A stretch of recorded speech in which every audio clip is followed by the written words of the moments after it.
When the new owner of New York's most powerful corporation pointed to the woman in the blue uniform and said, "She is my wife," no one could believe what they were hearing. But what nobody knew was that this story began on a rainy night when she saved the life of a stranger, never imagining that act of kindness would change her destiny forever. The sun had barely begun filtering through the windows of the corporate building when Emma Collins pushed her cleaning cart down the hallway of the 6th floor. Her hands, roughened by years of hard work, held the mop with the same dignity another woman might hold an executive briefcase. At 32 years old, Emma had learned to be invisible. It was easier that way, less painful. "Hey, you!" The harsh voice of Supervisor Raymond Foster echoed through the corridor. "Who gave you permission to use the main elevator?" Emma felt her heart racing. There were more than 50 people in the main lobby, all waiting for the arrival of the new owner. Executives in expensive suits, perfectly made-up secretaries, nervous managers adjusting their ties. And there she was, in her worn navy blue uniform and comfortable but old shoes. "I'm sorry, Mr. Foster. I didn't know I couldn't," she murmured, lowering her gaze. "Didn't know?" The man approached, his breath smelling of coffee and contempt. "After 8 years working here, you still don't know your place." Some nervous laughter erupted from the group of employees. No one came to her defense. They never did. To them, Emma was just part of the furniture, as disposable as the paper in the printers. "Look at this," Patricia Miller, one of the human resources managers, intervened, looking her up and down with disdain. "Just today, when the new owner is coming, we have to see this in the lobby. It's embarrassing." Emma clenched her fists inside her uniform pockets. It wasn't the first time, nor would it be the last. But something in that moment, with all those stares fixed on her like needles, made her feel smaller than ever. "You should be cleaning the basement bathrooms, not parading around here like you're someone important," Foster continued, raising his voice so everyone could hear. "Let's see if the new boss allows us to hire staff that at least has some presence." Tears began to accumulate in Emma's eyes, but she refused to let them fall. She wouldn't give them that pleasure. She had learned to swallow her pride long ago, when life taught her that sometimes surviving meant keeping your head down and moving forward. "Excuse me," she said with a trembling voice. "I'll leave now." Just as she turned to walk away with her cart, the doors of the main elevator opened. Absolute silence fell over the lobby. Even Foster immediately closed his mouth and smoothed his jacket, preparing to make a good impression. From the elevator emerged a man who looked like he'd stepped out of an international business magazine. Tall, with dark hair showing some gray at the temples that gave him a distinguished air. He wore a charcoal suit that probably cost more than Emma's annual salary. His hazel eyes swept the lobby with an indecipherable expression. This was Alexander Sterling, the new owner. The man everyone whispered about. He had been out of the country for years, building a business empire, and now he was returning to take control of the company that had belonged to his late uncle. "Good morning." His voice was deep and controlled. "I'm Alexander Sterling." A chorus of, "Good morning, Mr. Sterling," resonated throughout the lobby. The employees practically bowed in reverence. But then something extraordinary happened. Alexander's eyes landed on Emma, who was still standing next to her cleaning cart, with her head lowered and cheeks reddened from recent humiliation. The man became completely still, as if he had seen a ghost.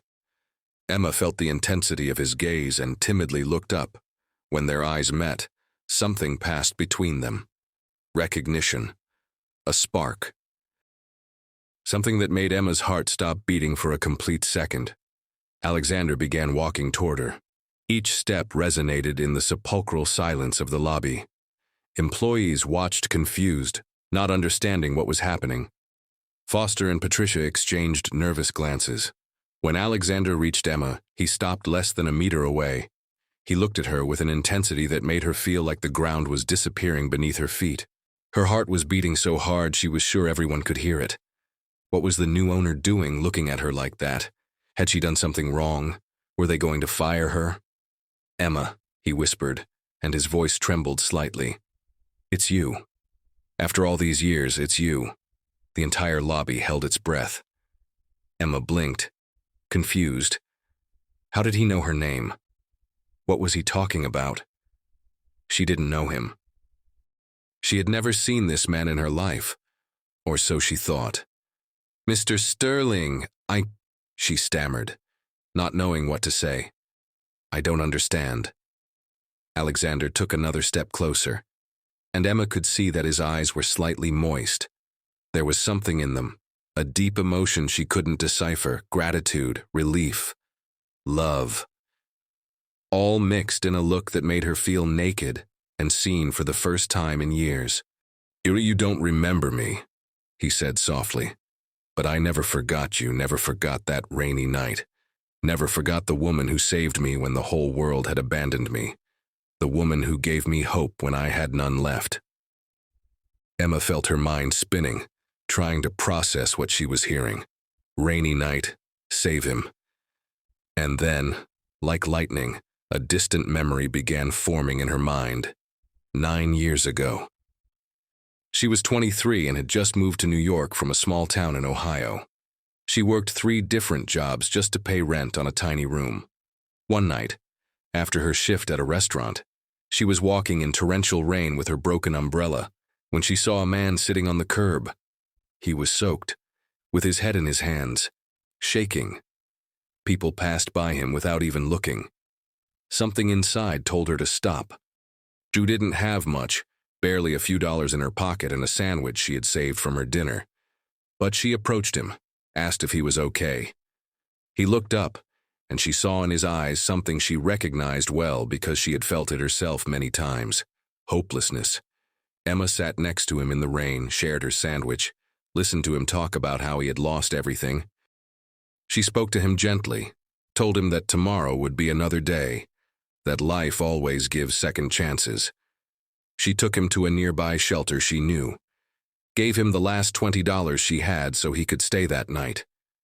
He thanked her with tears in his eyes, but she simply smiled and told him that someday, when he was better, he should help someone else the same way.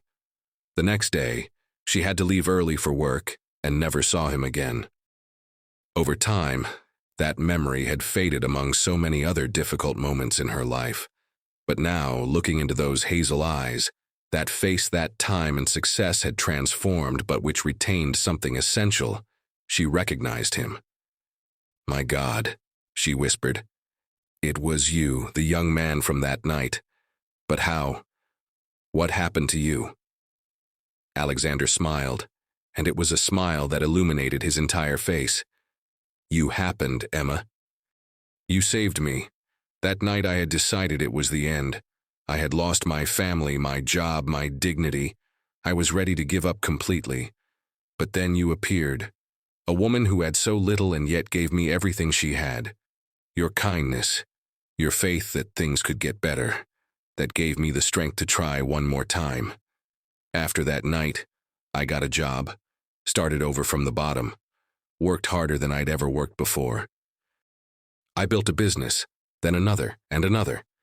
And during all these years I searched for you.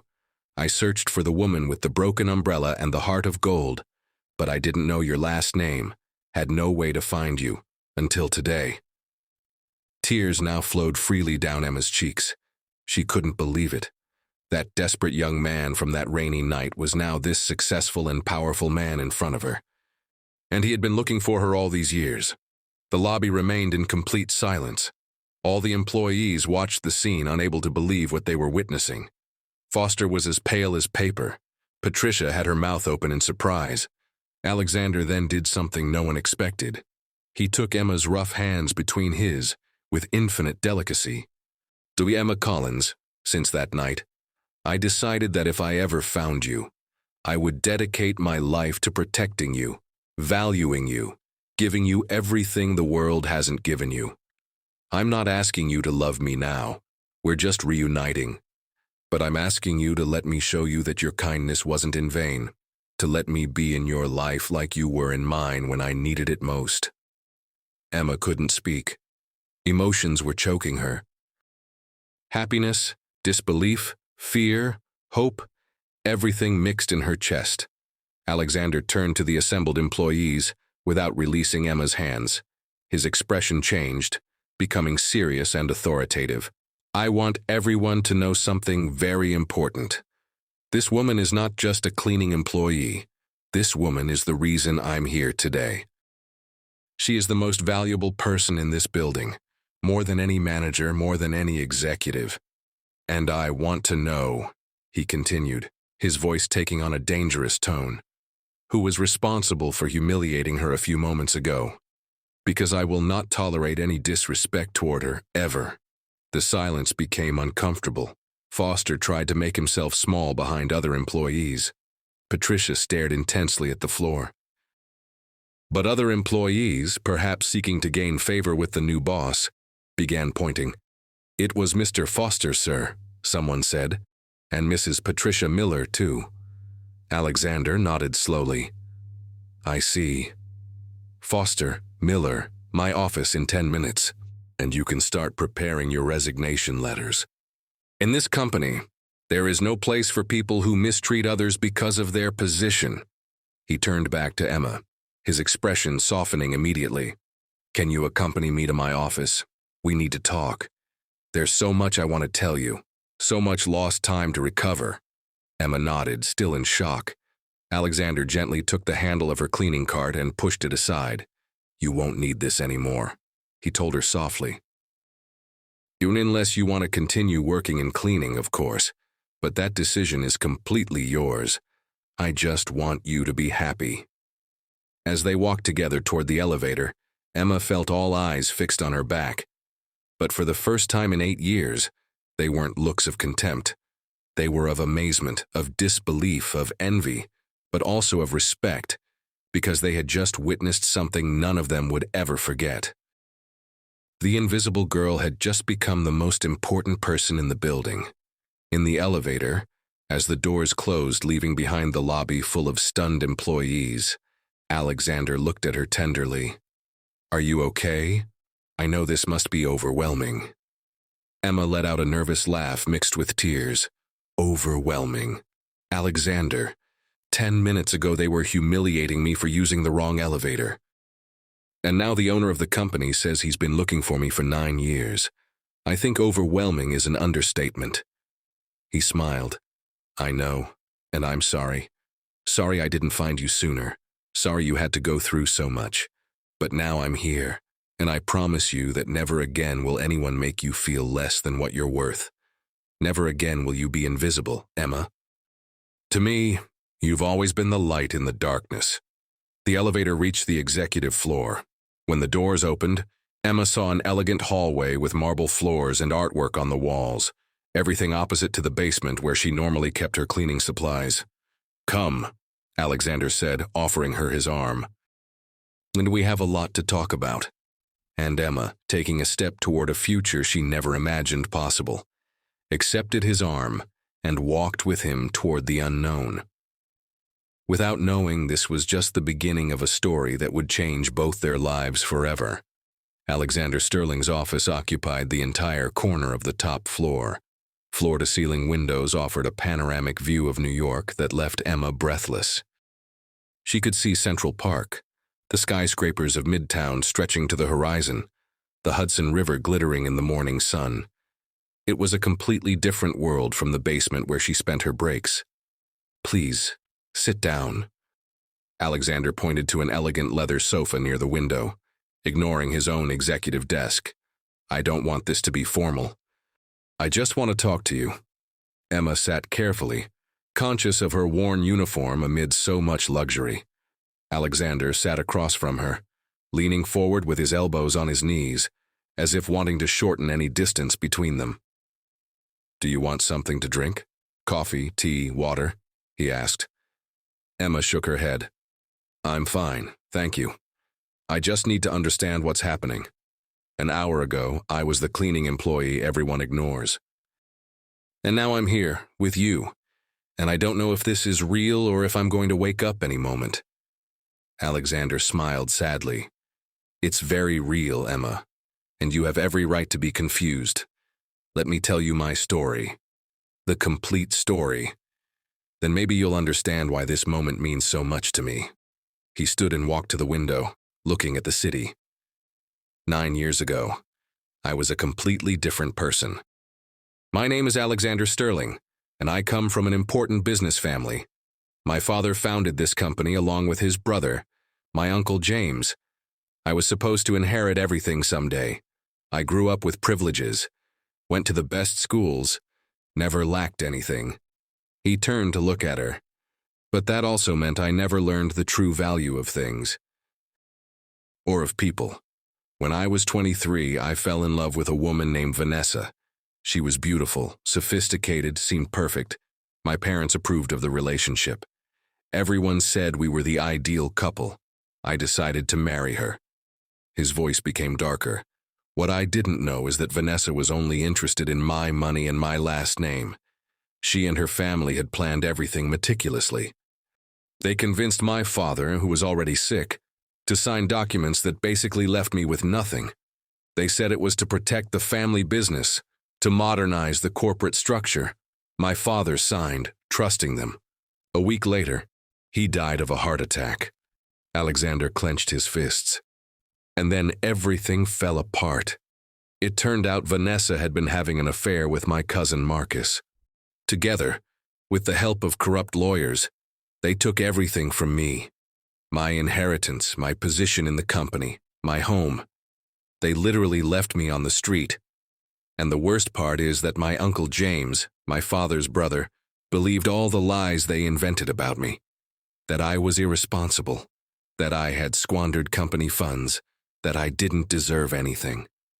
Emma listened with her heart constricted. So that's how you ended up on that curb in the rain.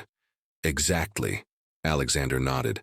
I had lost everything in a matter of weeks. My friends disappeared when I stopped having money. Vanessa's family kept my fortune.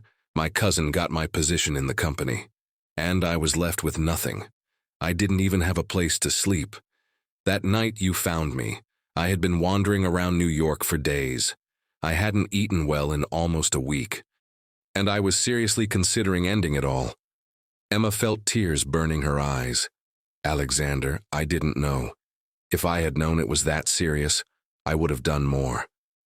He quickly approached and knelt in front of her, taking her hands. No, Emma, you did exactly what I needed. It wasn't the money that saved me that night. It was your words, your kindness. The fact that a complete stranger, who clearly had her own struggles, stopped to help someone like me. You showed me there was still kindness in the world, that there were still reasons to keep going. He sat on the floor in front of her, not caring about his $1,000 suit. After that night, I went to the shelter where you took me. I stayed there 2 weeks while I found work. I found a job in a warehouse, loading boxes. It was hard, physical work, nothing like my previous life, but it was honest, and it gave me something I'd never had before: humility, gratitude, understanding of what it really means to work for every dollar. I saved every penny I could for 6 months. I lived on the minimum, slept in the shelter, ate the cheapest food possible. With that money, I bought merchandise wholesale and started selling it at a small market stall. It worked. I earned a little more, I reinvested it. I bought more merchandise. I hired someone else to help me, and little by little I built a small import business. Alexander stood and walked back to the window. I worked 16 hours a day, 7 days a week for 3 years. I learned about international trade, about logistics, about personnel management. Every night, before sleeping, I thought about you, about the woman who had helped me without expecting anything in return. I wondered who you were, where you might be, if you were okay. I looked for you, Emma. For years I looked for you. I went to that alley where we met, asked people in the neighborhood, but no one knew you. It was like you had been an angel who appeared that night and then disappeared. Emma felt a lump in her throat. I moved shortly after that night. The rent on my room went up and I couldn't afford it. I ended up living in the outskirts of New York, farther away, where it was cheaper. I started working at this company 8 years ago, on the night shift. That's probably why you never saw me. Alexander turned abruptly. What, 8 years? You've been working here all this time and I didn't know it. My uncle was the owner then. Yes, Emma nodded. Your Uncle James. He was a distant but fair man, at least to me. He never mistreated me like others. He simply didn't see me like most people, but he paid me on time, and that was enough. Alexander ran his hands through his hair, clearly frustrated. If I had known, if I had come back sooner, but let me finish the story. My business kept growing. Eventually, I expanded to other countries. I opened offices in Boston, then in Chicago, then in Los Angeles. I did so well that I started attracting the attention of important investors. 3 years ago, a group of business people from London offered me a partnership.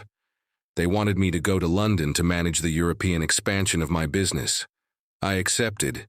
I spent the last 3 years there, building the empire they had stolen from me, but this time on my own merit. And all that time, I kept thinking about you. I hired private investigators to look for you. I gave them the little description I remembered. A young woman, brown hair, kind eyes, who worked several jobs and carried a broken umbrella. But New York is a huge city, and without a last name or an address, it was almost impossible. Then 6 months ago, I received a call. My Uncle James had passed away. Alexander paused, his expression a mix of sadness and something else. In his will, he left a letter for me. A letter where he admitted he had made a terrible mistake by believing Vanessa and Marcus. He said he had discovered the truth shortly before dying, that they had forged documents, bribed witnesses, that it was all a conspiracy to rob me. And he asked for my forgiveness. He left me the company. He left it all to me. Emma looked at him with wide eyes. So that's why you came back to New York. I came back for 2 reasons. Alexander approached and sat next to her on the sofa. First, to reclaim what was mine, to clear my father's name and prove the truth about what Vanessa and Marcus had done. And second, because I knew that if you were somewhere in New York, I had to find you. This company has more than 500 employees. I thought that maybe, just maybe, if I personally reviewed every department, every shift, I might find you. And today was my first day officially as owner. I arrived early to do a surprise tour of the building. I wanted to see how everything worked, meet the people. And then I went down to that lobby and saw you. His eyes moistened again. The moment I saw you, even though 9 years had passed, I recognized you. Your eyes. The way you lowered your head when they humiliated you. But with that dignity you never lost. It was the same woman who sat with me in the rain and treated me with humanity when I was nobody. I don't want your gratitude, Alexander, Emma said softly. I did what any decent person would have done. But that's exactly what I want you to understand. He took her face in his hands gently. Most people wouldn't have done anything. That night, hundreds of people passed by me. No one stopped. No one asked if I was okay, only you. And that says everything about who you are, about the kind of person the world needs more but values less. Emma didn't know what to say. All her life she had been invisible. The poor girl from the small town who came to the big city looking for a better life. The cleaning employee everyone ignored. And now this man, this powerful and successful man, was telling her he had been looking for her for years, that she was important, that she mattered. Alexander, she whispered, her voice breaking. I don't know how to process all this. An hour ago, I thought they were going to fire me, and now you're here saying all these things, and I don't know what I'm supposed to feel or do. You don't have to do anything, he assured her. I don't expect anything from you, Emma. I just want you to know the truth. I want you to know that your kindness changed a life, my life, and I want, if you'll let me, to be in your life from now on, not as your boss, not as someone you owe anything to, but as someone who deeply appreciates who you are and who wants to make sure you never again have to feel invisible or undervalued. What about Vanessa? Emma suddenly asked. And your cousin Marcus, you said they took everything from you. The final score of the 2022 World Cup final. Alexander's expression hardened. They're being investigated. When my uncle discovered the truth before he died, he hired private investigators. We have evidence of fraud, document forgery, bribery. My lawyers are building a case against them. They'll pay for what they did. But that's secondary to me now. What really matters is that I found what I'd been looking for all these years. Emma felt a strange warmth in her chest. It was a mixture of emotions she had never experienced together. Joy, fear, hope, disbelief. This man looked at her as if she were the most valuable thing in the world. And a part of her, the part that had been ignored and undervalued for so long, wanted to believe him. Wanted to believe that maybe, just maybe, her life could change. That she could be more than just the woman in the blue uniform. I need time, she finally said. To process all this, to understand what it means. This is like a fairy tale, Alexander. And fairy tales don't happen to girls like me. Of course, he nodded immediately. All the time you need. I'm not going anywhere. And Emma, fairy tales do happen to girls like you. Because girls like you are the ones who make fairy tales possible for others. Now it's your turn to live yours. At that moment, the phone on Alexander's desk rang. He grimaced with annoyance but got up to answer it. Yes, he said curtly. His expression changed as he listened. I see, tell them to wait, I'll be there in a few minutes. He hung up and turned to Emma. The lawyers are here, and apparently Vanessa and Marcus too. They heard I came back and want to talk. His jaw tensed. This is going to be unpleasant. Emma stood up. I should go. I don't want to be in the middle of that. Alexander walked quickly to her. You don't have to leave. Actually, I'd prefer if you stayed. I'd like you to meet the people who betrayed me. And I'd like them to know who you are. To know that while they took everything material I had, the most valuable person in my life was never anyone's possession. Emma hesitated. I don't know if that's a good idea. I'm not good with confrontations. You don't have to say anything, Alexander assured her. Just be there, please. Your presence gives me strength. It reminds me why I fought to come back, why all this matters. After a moment, Emma nodded. Okay, I'll stay. But if I feel uncomfortable, I'm leaving. I accept those terms, Alexander smiled. And Emma, thank you for that night 9 years ago, for now, for giving me a second chance to know you. As they walked toward the conference room where the confrontation that would define many things awaited them, Emma felt that her life had irrevocably changed. She was no longer just the invisible girl. She was someone important to someone. And although she was still afraid, although she still didn't know how all this would end, a part of her was beginning to believe that maybe Alexander was right. Maybe it was time for her to have her fairy tale too. The conference room was an impressive space with a mahogany table that could easily accommodate 20 people. The walls were decorated with black and white photographs of the company's history, generations of the Sterling family posing with business dignity. Emma felt she didn't belong in that place as she entered alongside Alexander, still in her cleaning uniform amid so much corporate luxury. At one end of the table sat 3 men in impeccable suits, whom Emma assumed were the lawyers. But her eyes immediately went to the couple seated on the other side. The woman was extraordinarily beautiful, with perfectly styled blonde hair, impeccable makeup, and a designer dress that probably cost more than Emma's annual salary. Vanessa. It had to be her. Next to her was a man of about 35, attractive in a polished corporate way, with the same air of arrogance Emma had seen in so many executives. Marcus. When Alexander entered with Emma, the expressions of surprise were immediate. Vanessa narrowed her eyes, examining Emma from head to toe with barely disguised contempt. Marcus frowned, clearly confused about why a cleaning employee was entering such an important executive meeting. Alexander.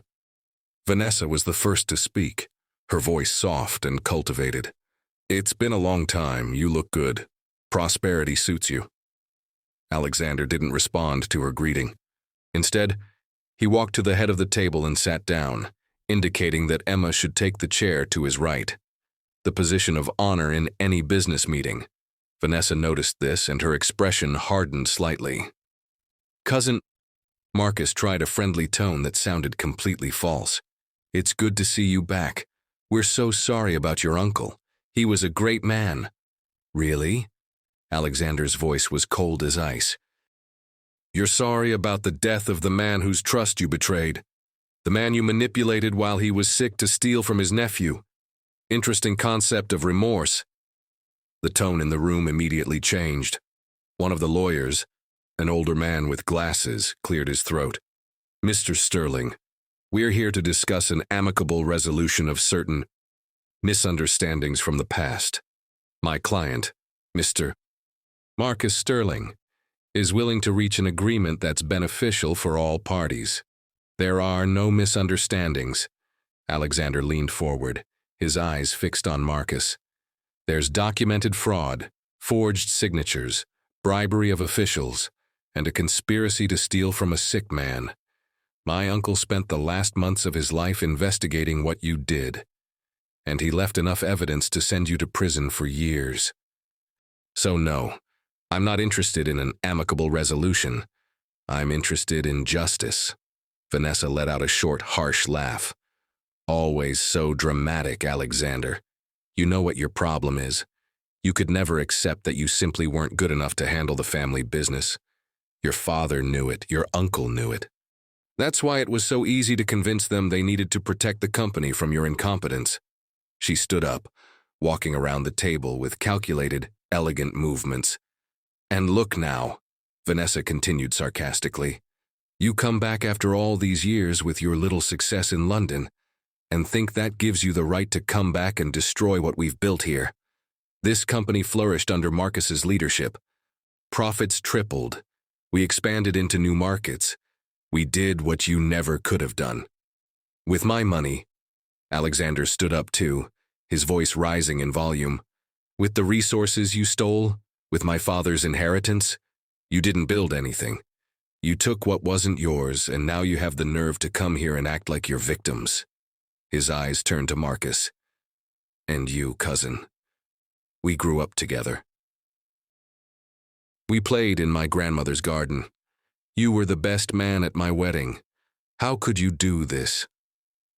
For the first time, Marcus showed some real emotion. A mix of guilt and defensiveness crossed his face. "You had everything, Alexander.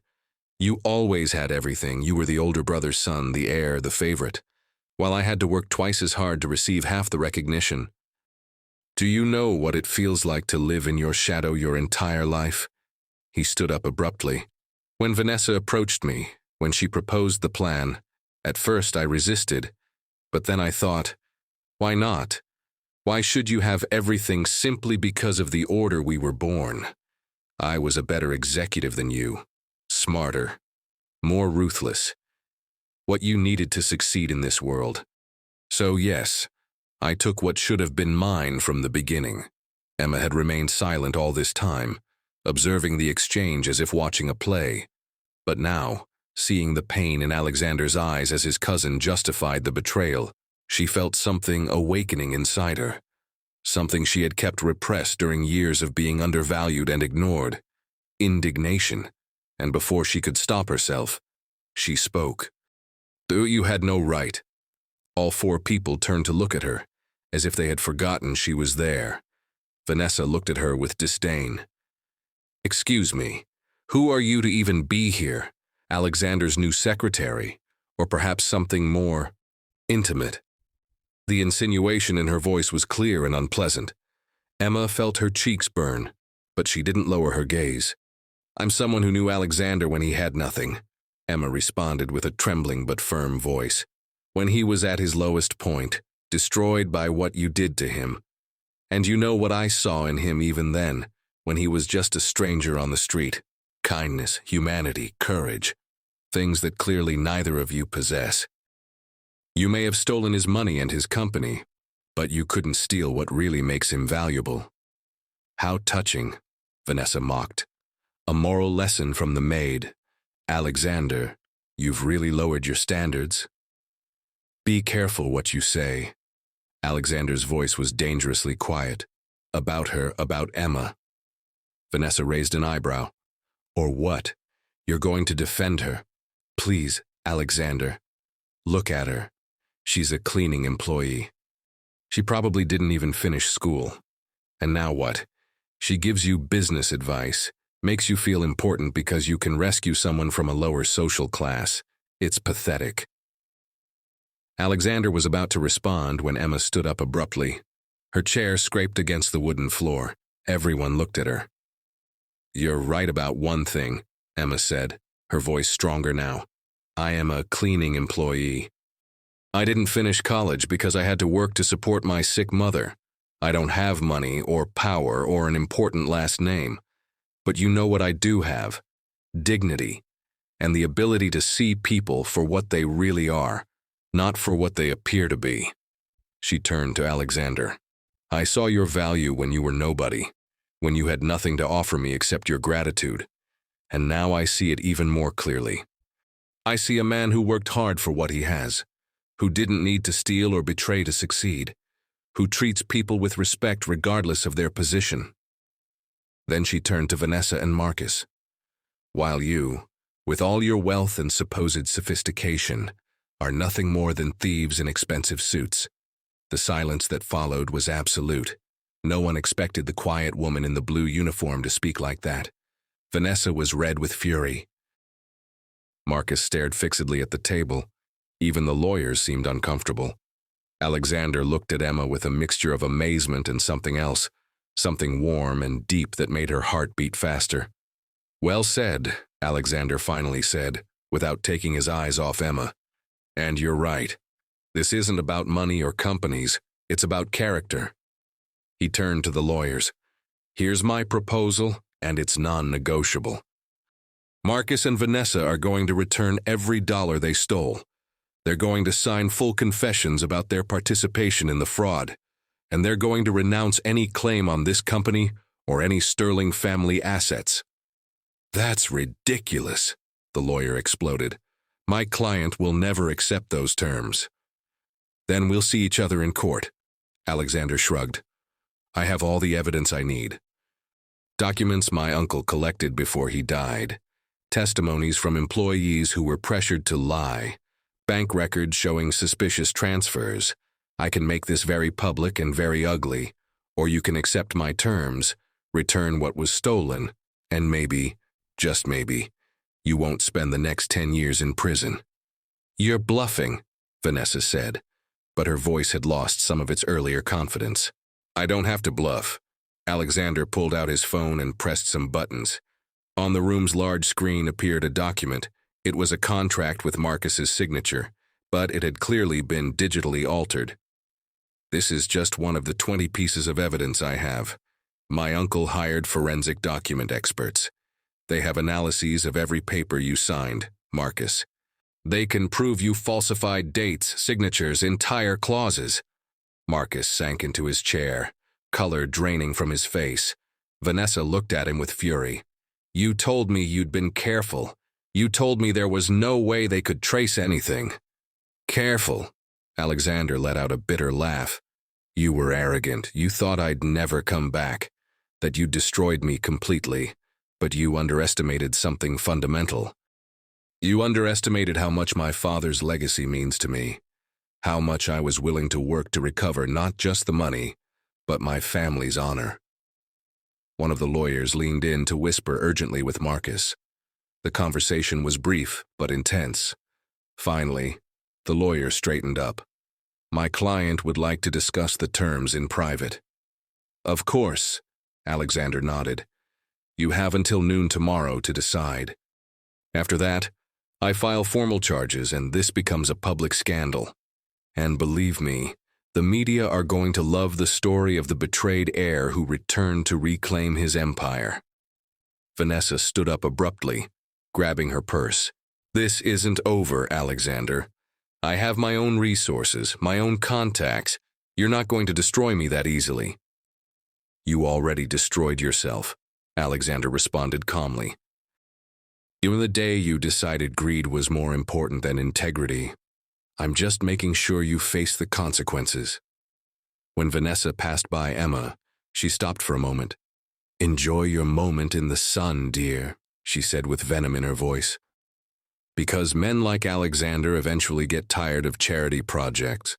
When he realizes you're just an uneducated peasant who can't move in his world, he'll discard you. And you'll go back to cleaning bathrooms where you belong. Emma felt the words like slaps, but before she could respond, Alexander stepped between them. "Get out of here. Now. And Vanessa, if you ever speak to Emma that way again, I'll forget any kind of agreement and personally make sure you spend time in prison." "Understood." For the first time, Emma saw real fear in Vanessa's eyes. The woman nodded briefly and quickly left the room, followed by Marcus and the lawyers. When the door closed behind them, Alexander turned to Emma. "Are you okay? You shouldn't have had to hear those things." Emma was surprised to realize she was trembling. I don't know what came over me. I normally never speak like that. I never defend myself. But when I saw how they talked to you, how they justified what they did, I just couldn't stay quiet." Alexander took a step closer, taking her hands in his. "What you did was incredible. No one, in all these years, no one has defended my honor that way. My own friends abandoned me, my family betrayed me. But you, someone who barely knows me really, stood up in front of them and told the truth." Emma felt tears burning her eyes. Vanessa's words echoed in her mind. What she said at the end, is she right? Will you eventually realize I don't belong in your world? Alexander took her face in his hands with infinite gentleness. "Emma, look at me." She raised her eyes to meet his. "Vanessa is wrong about everything. Absolutely everything. You're not a charity project. You're the most real and valuable person I've ever met." "And as for different worlds," he said, smiling slightly, "I've already been in your world. I lived on the street. I worked in warehouses. I slept in shelters. That world taught me more about people's real value than any boardroom ever could. But I don't know how to behave in places like this." Emma gestured toward the elegant conference room. "I don't know about business or finance or any of that life. Then we'll learn together," Alexander said simply. "Because even though I've recovered my company, there's still a lot I don't know, and something tells me you can teach me the most important things. The things about humanity, kindness, and what really matters in life." Emma felt something shifting inside her. All her life she had felt she wasn't enough. Not educated enough, not rich enough, not important enough. But looking into Alexander's eyes now, she saw something different. She saw that for him, she was more than enough. She was exactly what he needed. And maybe, just maybe, he was also what she needed. The following days were a surreal whirlwind for Emma. Alexander kept his word and picked her up every morning at the small apartment she shared with two co-workers in the outskirts of New York. The first time he appeared in her run-down building with his black Mercedes, the neighbors peeked out their windows with blatant curiosity. Mrs. Henderson, the first-floor lady who always knew everything about everyone, almost fell off her balcony trying to get a better look. Emma had spent that first night sleepless, turning over everything that had happened. Her roommates, Rachel and Sophie, who also worked in cleaning services at different companies, had listened to her story with wide eyes and expressions of total disbelief. "This is like a soap opera," Rachel had said, sitting on the edge of Emma's bed. "The rich businessman who turns out to be the homeless man you helped years ago." "Emma, this doesn't happen in real life." "But it did happen," Emma had responded, still processing everything. "And now I don't know what to do. I don't know how to be the person he thinks I am." Sophie, always the most practical of the three, had been more direct. "Look, I know all this is confusing and scary. But Emma, you've been cleaning bathrooms for 8 years for people who don't even know your name. If this man wants to give you a chance at something better, Why not take it? What's the worst that can happen? That it doesn't work out and you come back to where you were. At least you'll have tried. Now, sitting in the Mercedes on the way to the company, Emma watched the city pass by the window. Alexander drove with one hand on the wheel, occasionally glancing at her as if wanting to make sure she was really there and not a dream. "Did you sleep well?" he finally asked. Emma laughed nervously. "Not at all. I was awake all night thinking about all this, about how my life changed completely in 24 hours. He smiled with understanding. "I know. The same thing happened to me 9 years ago. That night I met you. A 20-minute conversation with a stranger completely changed the trajectory of my life. Sometimes the most important moments are the briefest." When they arrived at the company, Alexander didn't take her to the main entrance where all employees passed through security. Instead, he drove to the underground executive parking garage. As they walked toward the private elevators, Emma couldn't help but feel out of place. She still wore simple clothes, jeans and a blouse she'd bought on sale 2 years ago. Among the luxury cars and corporate environment, she felt like an imposter. Alexander must have noticed her discomfort because he stopped before entering the elevator. "Hey," he looked directly into her eyes, "I know all this is overwhelming, but I want you to know something. You don't need to change who you are to be here. You don't need to wear expensive clothes or speak a certain way. Your value isn't in how you look or how much money you have. It's in who you are as a person. And that person is extraordinary exactly as she is." "Thank you," Emma whispered, feeling her heart melt a little more. When the elevator doors opened on the executive floor, they were greeted by an elegant woman of about 40 with a clipboard. Isabel Martinez, Alexander's executive assistant, had been briefed about the situation and had prepared everything according to his instructions. "Good morning, Mr. Sterling," she greeted professionally before turning to Emma with a genuine smile. "And you must be Miss Collins. It's a pleasure to meet you." Emma shook her hand, surprised by the warmth in the woman's voice.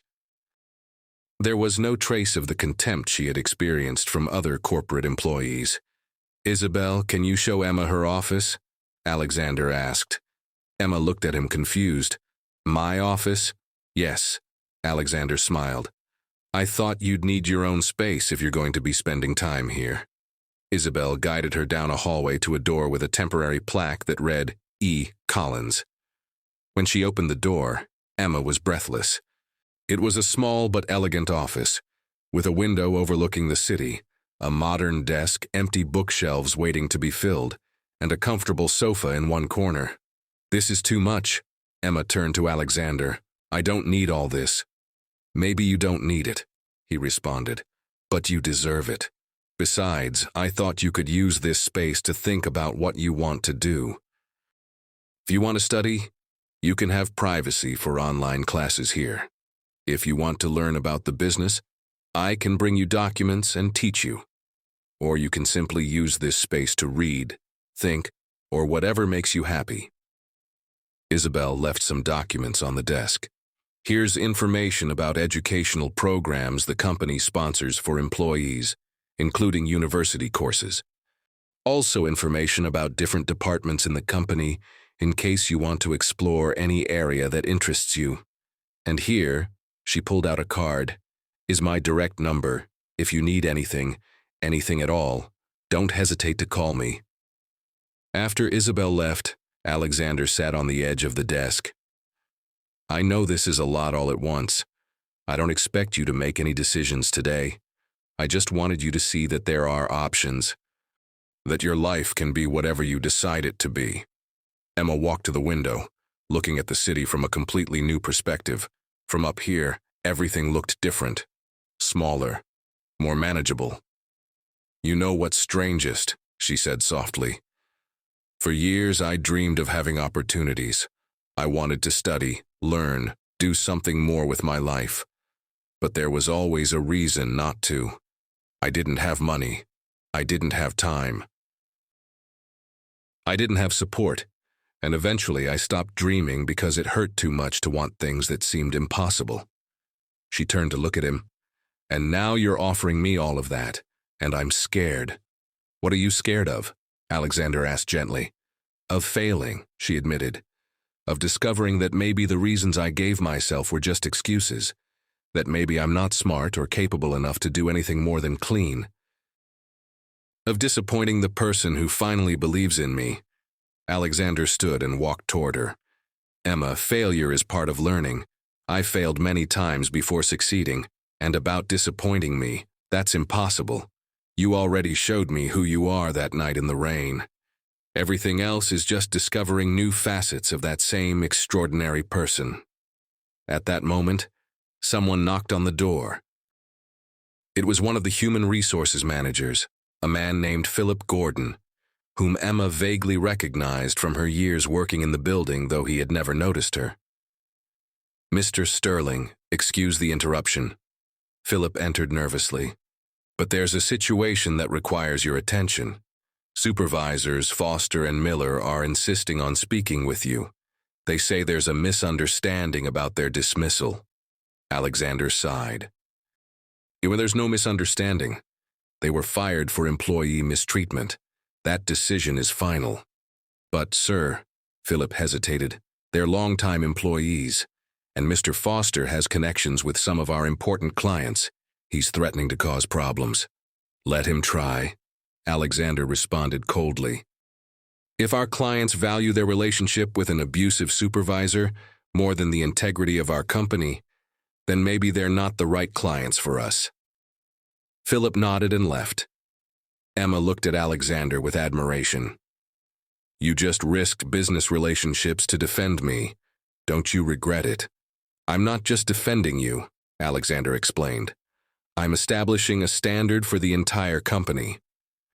We won't tolerate mistreatment of any employee, regardless of their position. If that means losing some clients or employees, so be it. I prefer a smaller company with values than an empire built on fear and humiliation." The day continued with Alexander showing her different areas of the company. He took her to the server room, where they explained how the systems worked, to the design department, where creatives worked on advertising campaigns, to the executive cafeteria where they had lunch together, ignoring the curious looks from other executives. During lunch, an older woman approached their table. She had to be about 60 years old, with gray hair elegantly pulled back and kind eyes. "Forgive me for interrupting," she said with a warm smile, "but I needed to meet the young woman who has the entire company talking." Alexander stood respectfully. "Emma, this is Margaret Torres. She was my father's personal secretary for 30 years. Now she's our director of employee relations." Margaret extended her hand to Emma. "I've heard so much about you, dear, and I want you to know that what Alexander is doing, giving you opportunities, isn't charity. It's justice. I've worked here my entire adult life, and I've seen how lower-level employees are treated. It's shameful." She sat with them without waiting for an invitation. "Your story has spread like wildfire, and you know what's happening?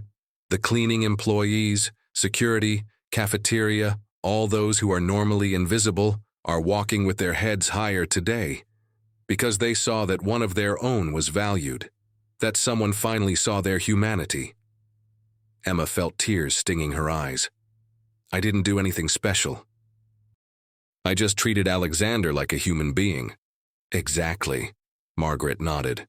"And that's what's special, that in a world where everyone passed by, you stopped. Now let me tell you something important. There will be people who say you don't deserve this, who will criticize every move you make, who will wait for you to fail so they can say, 'I knew it.' Ignore them. Define your own success. And if you need a friend in this company, someone who understands what it's like to work from the bottom up, my door is always open." After lunch, Alexander had to attend some meetings. So Emma spent the afternoon in her new office, browsing through the materials Isabel had left. There were catalogs of university programs, descriptions of different positions in the company, literature about entrepreneurship that the company supported. The possibilities were overwhelming. Around 5 in the afternoon, she heard raised voices in the hallway. She immediately recognized one of them. It was Foster. Emma got up and carefully peeked out. The former supervisor was in front of Alexander's office, confronting Isabel. "I need to speak with Mr. Sterling now," Foster demanded. "You can't fire me just like that. I have rights." Isabel maintained her professional composure. "Mr. Foster, you're no longer an employee of this company. I need you to leave the building or I'll call security. I'm not going anywhere until that man gives me a proper explanation. Years working here, and he fires me for that." He paused, searching for the right word or maybe the most hurtful one. For that nobody he found on the street. Emma felt the word like a physical slap. But before she could react, Alexander came out of his office.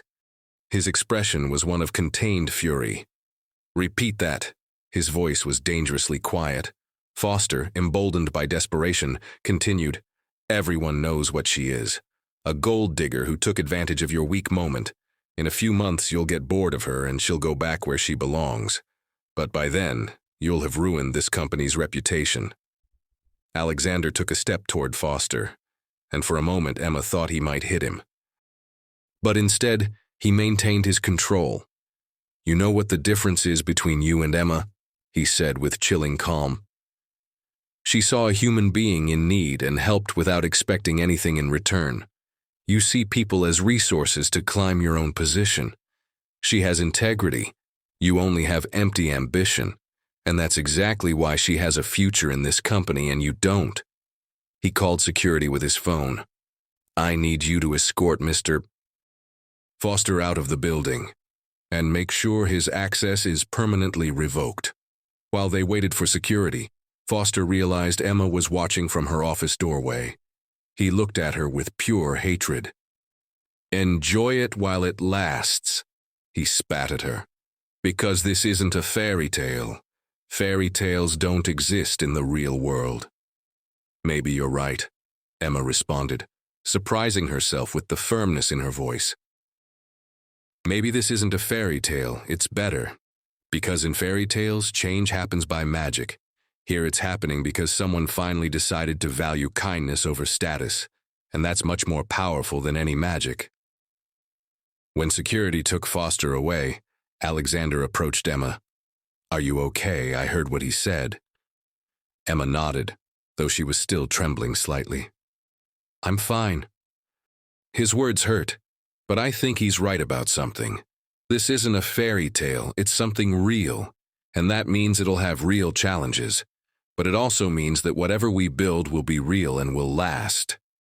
Alexander smiled and gently brushed a strand of hair from her face. "Every day you show me why it was worth waiting 9 years to find you." As they looked at each other in that moment, something passed between them. A connection deeper than gratitude or compassion. Something neither of them was ready to name yet, but both could feel. The beginning of a love that was being built on the foundations of mutual respect, admiration, and an understanding that they had saved each other in ways they were only beginning to comprehend. 3 months later, Emma was sitting in the same office that once seemed overwhelmingly large, but which had now become her personal refuge. The shelves that were empty now contained business administration books, novels she finally had time to read, and photographs of moments that had become precious. One of her and Alexander at the inauguration of a new scholarship program for low-income employees. Another with Margaret, Isabel, Rachel, and Sophie at a dinner she had organized to thank the people who had supported her. The desk was covered with papers from her first semester in the online business administration program the company sponsored. At 32 years old, she was finally fulfilling the dream of studying that she had abandoned more than a decade ago. And to her surprise, she discovered she was good. Very good. Her professors praised her unique perspective, her work ethic, and her ability to relate business theories to real human experiences. Emma was reviewing a project on human resources management when she heard a knock on the door. "Come in," she called. To her surprise, Marcus Sterling entered. She had avoided running into him since that tense confrontation in the conference room 3 months ago. He looked different now. Thinner, with deep circles under his eyes, and his suit was no longer designer but a more modest and clearly old one. "Emma," he said nervously, "can I talk to you for a moment?" She hesitated but nodded. "Sit down." He took the chair in front of her desk with careful movements. "I know I have no right to be here," he began, "and I'll completely understand if you ask me to leave. But I needed to talk to you before I leave New York." Marcus took a deep breath. "I accepted Alexander's deal. I returned all the money I stole. I signed a full confession. Vanessa didn't. She hired expensive lawyers and is fighting in court. But I couldn't keep living with what I did. My father, my uncle's younger brother, called before he died. He wanted to reconcile with me. And I didn't answer because I was too ashamed of what I'd done. And now I'll never be able to tell him I'm sorry." Emma saw tears in his eyes. He hadn't come here seeking absolution, she realized. He had come seeking witnesses to his remorse. "Marcus, why are you telling me this?" she asked gently. "Because you're the only person who can truly understand what I did," he responded. "When I humiliated Alexander, when I left him on the street with nothing, I wasn't just stealing money or a company from him. I was taking away his dignity, his value as a human being, and you know exactly what that feels like. You were treated that way for years, ignored, undervalued, made to feel invisible, and instead of becoming bitter, instead of seeking revenge when you had the chance, you showed grace, compassion. I saw how you defended Alexander in that conference room, and I realized that I had been exactly the type of person who made you suffer all those years, and that, more than losing the money or the company, that's what I can't live with." Emma was silent for a moment, processing his words. Finally, she spoke. "I can't forgive you on Alexander's behalf. That's a conversation you need to have with him. But I can tell you this. I've learned that people aren't just their worst actions. They're also their capacity to recognize when they're wrong and their willingness to change. If you truly regret it, if you truly want to be better, then that's a path worth taking. It won't be easy, but no real change is." Marcus nodded, wiping his eyes. "Thank you for listening to me. I'm going to Boston. I'm going to start over, like Alexander did, but correctly this time. I have a job in a warehouse. It's honest and doesn't pay much, but it's a start." He stood to leave but stopped at the door. "Emma, one more thing. Take care of my cousin. He's a good man, much better than I ever was. And if anyone deserves happiness after everything that happened, it's him. And you too." After Marcus left, Emma remained seated in silence, reflecting on the strangeness of life. 3 months ago, that man would have completely ignored her or treated her with contempt. Now he came to her seeking wisdom, recognizing in her something he didn't have. The world really had come full circle. That night, Alexander picked her up as he did almost every day now.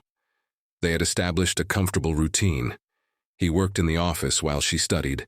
They had lunch together when their schedules allowed.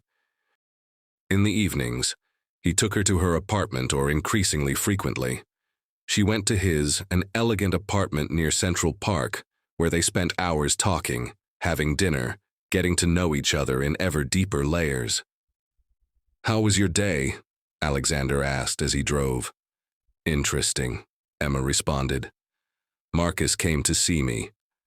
Alexander almost braked abruptly. "What? Are you okay?"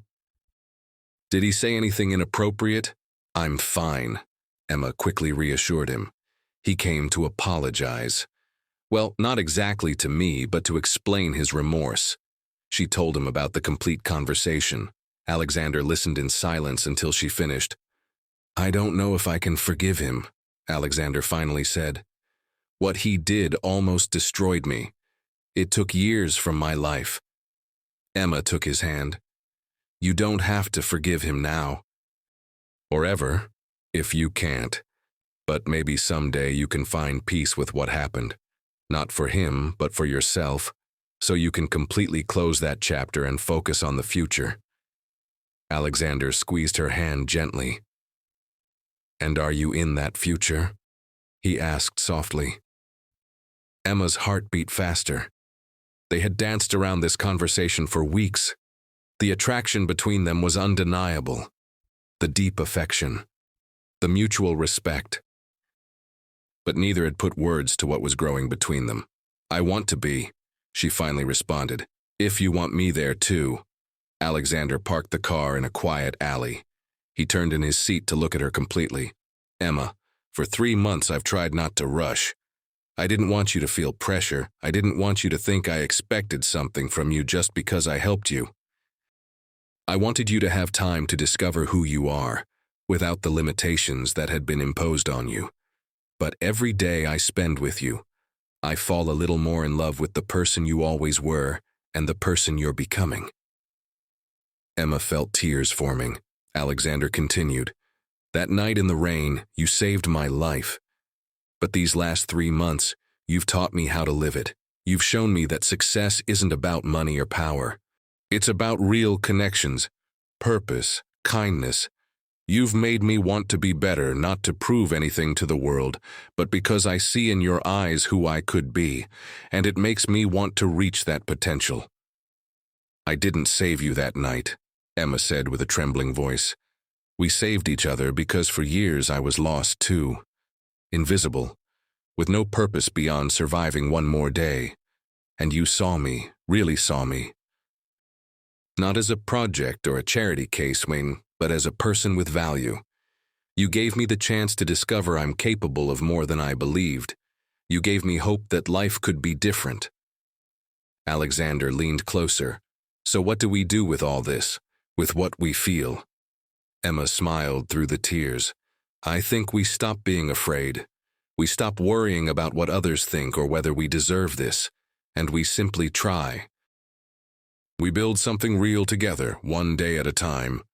Alexander closed the distance between them, his lips finding hers in a kiss that was soft, tender, and charged with months of contained emotion.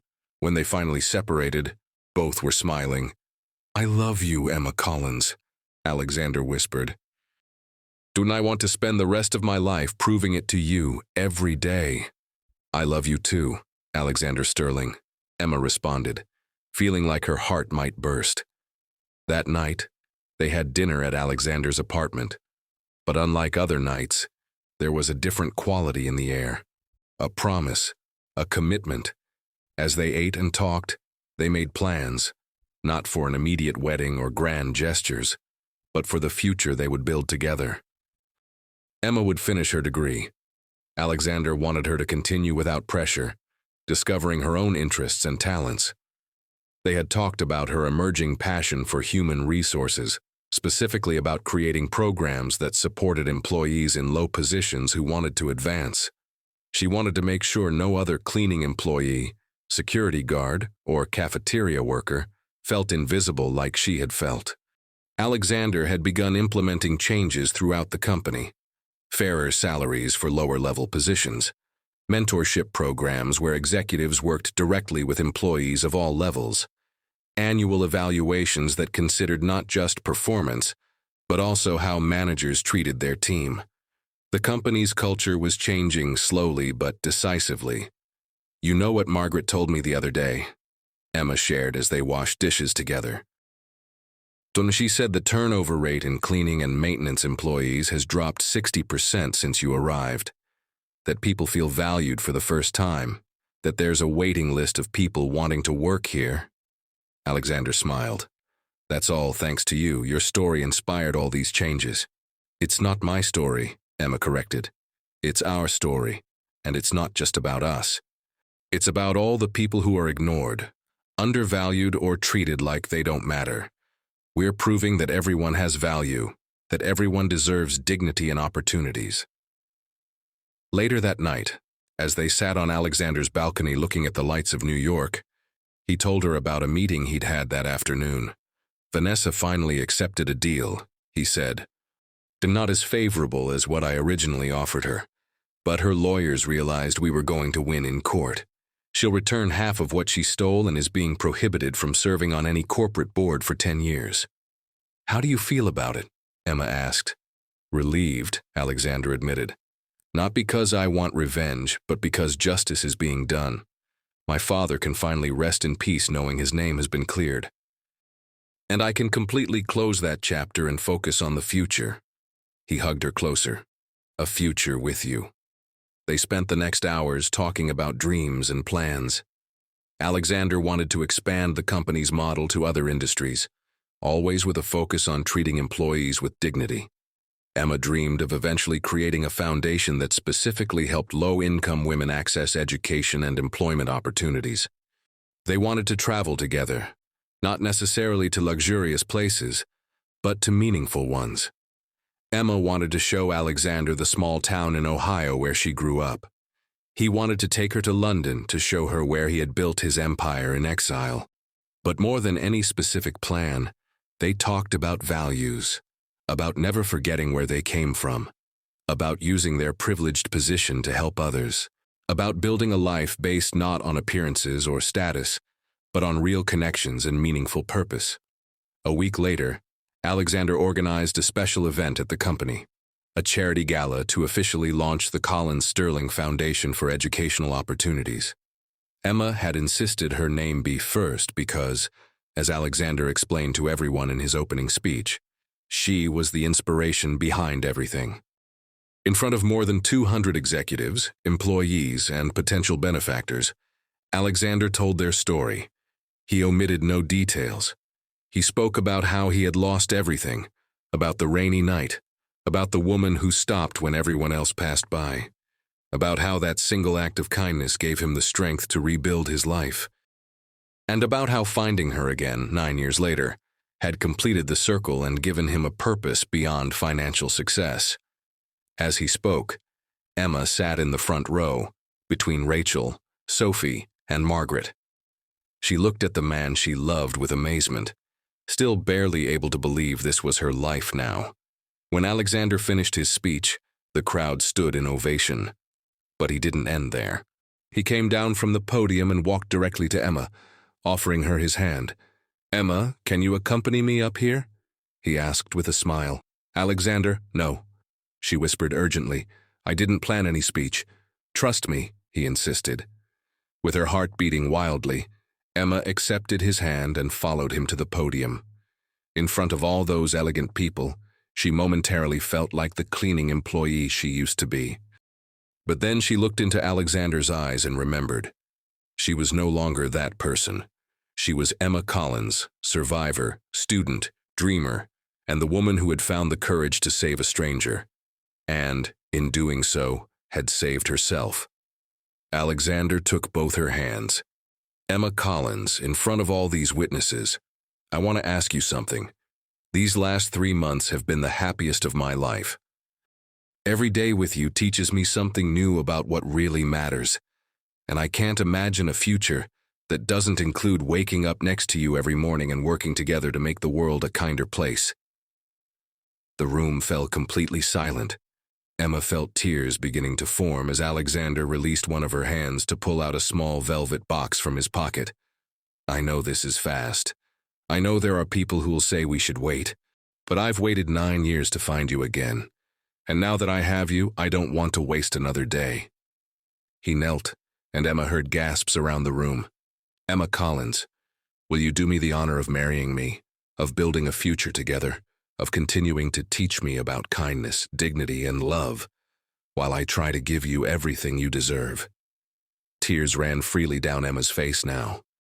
She looked at the man kneeling in front of her, the man who had seen her value when no one else did, the man who loved her not despite her past but partly because of it, and she knew there was only one possible answer. "Yes," she whispered, and then louder so everyone could hear, "Ah yes, 1,000 times yes." Alexander stood and kissed her as the room exploded in applause. When they finally separated, he slid a simple but elegant ring onto her finger. "It's not the most expensive ring," he whispered, so only she could hear, "but it's made with gold I earned myself. Every dollar I spent on it was earned honestly, with my own work. I wanted it to mean something real." "It's perfect," Emma responded, admiring how the light reflected in the small diamond. "Like you. Like this. Like us." The rest of the night passed in a whirlwind of congratulations, hugs, and happy tears. Rachel and Sophie hugged her so tight she could barely breathe.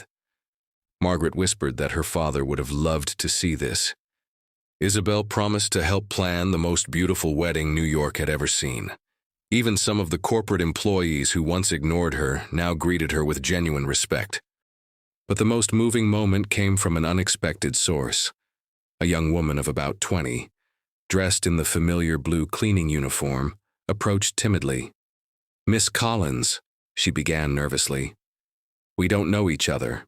I work the night shift. But I wanted to tell you something." Emma smiled warmly at her. "Please call me Emma, and I'd love to hear what you have to say." The young woman took a deep breath. "My name is Sophia.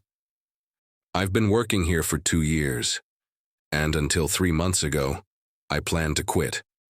Not because the work was hard, but because I felt invisible, like I didn't matter, like I was just part of the equipment, easily replaceable."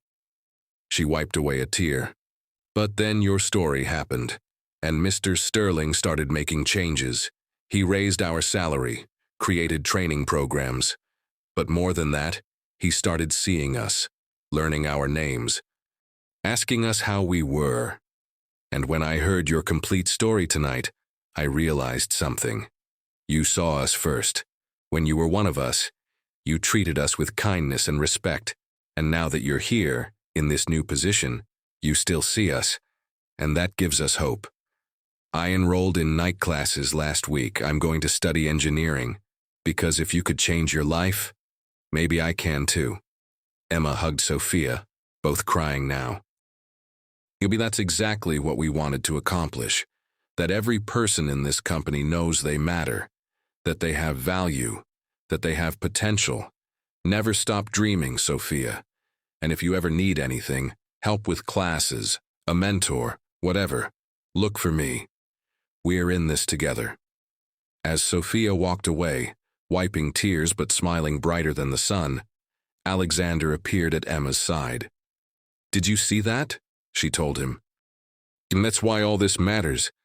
It's not about us or our love story. It's about all the Sophias out there who need to see that change is possible." Alexander kissed her softly on the temple. "That's why I love you, because even on your own special night, you're thinking about how to help others." Months later, Emma and Alexander were married in an intimate ceremony in the garden of a villa outside New York. It wasn't the elaborate wedding many expected. Instead, they invited 50 people, all who truly mattered in their lives. Rachel and Sophie were the bridesmaids. Margaret cried in the first row. Isabel coordinated everything with perfect precision.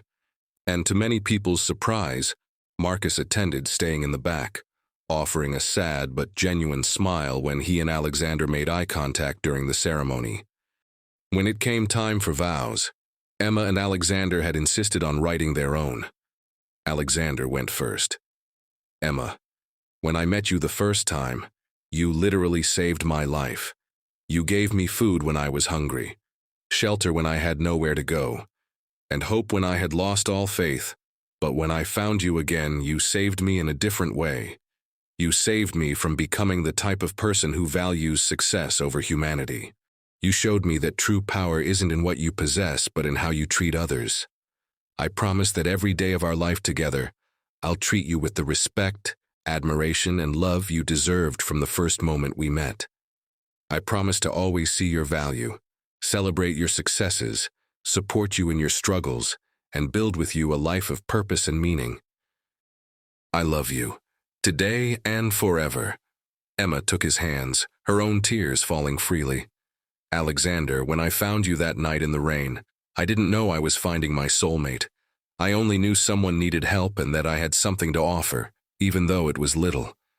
But you taught me that that little was actually a lot. That kindness is never small. That every act of compassion has a ripple effect we can't even imagine. You gave me more than opportunities or financial security. You gave me the confidence to believe in myself, to see my own value, to dream again. I promise we'll never forget where we come from, that we'll always use our position to lift others up. that we'll build a family someday, based on these values of kindness, humility, and service. I love you not because you saved me, but because you saw me. And that, more than anything else, was the greatest gift anyone could have given me. When the officiant declared them husband and wife, they kissed as their guests applauded and cheered.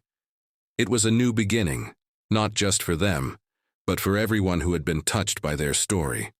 That night, during the reception, Alexander gave one final speech. I want to thank everyone for coming to celebrate with us. But I also want to talk about something important. This wedding isn't expensive compared to what we could have spent. Instead, Emma and I decided to donate a significant amount to the foundation we started. That money goes to scholarships for employees and their families. It goes to mentorship programs. It goes to help people like Sophia, whom many of you met at the gala, to pursue their dreams. Because in the end, Alexander continued, this isn't about us. It's about creating a world where acts of kindness are valued over acts of ambition, where people are seen for their character, not their bank account. Where a cleaning employee can become a leader, not because someone rescued her, but because someone finally saw her for what she always was, valuable, capable, extraordinary. He raised his glass. So I toast to Emma, my wife, my inspiration, my constant reminder of what really matters. And I toast to all of you for being part of this journey, for believing that change is possible, and for helping us build a future where no one has to feel invisible ever again. Years later, when people asked about their story, Emma and Alexander always emphasized the same lesson. It wasn't a fairy tale about a prince rescuing Cinderella. It was a story about two people who saved each other, about how a simple act of kindness can have consequences that extend far beyond the moment. About how a person's real value has nothing to do with their position in life and everything to do with how they treat others. The company prospered under their shared leadership. Emma eventually became Director of Human Development, a position she created herself. She implemented revolutionary programs that other companies eventually copied. Employee satisfaction rates soared, and most importantly, the culture fundamentally changed. It was no longer a place where people were invisible based on their role. It was a place where everyone, from the CEO to the cleaning staff, was treated with dignity and respect. They had 2 children, whom they raised with the values they had learned on their own journeys.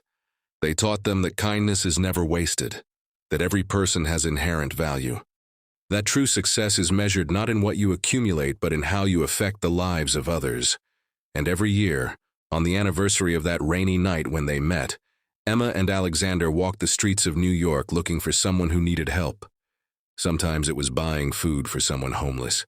Sometimes it was sitting to listen to a stranger's story. Sometimes it was simply acknowledging the humanity of someone the world had made invisible, because they had learned the most important lesson of all, that we're all just one moment, one decision, one act of kindness away from changing not only our own lives but the lives of countless others, that the ripple effect of compassion has no end, and that sometimes the most important people in our lives come dressed in the humblest uniforms, carrying in their hearts the wealth no bank can contain. And so, the cleaning employee who dared to stop in the rain and the executive who learned the true meaning of success lived not a fairy tale, but something much better. A real life with real challenges and real joys, built on the most solid foundation possible.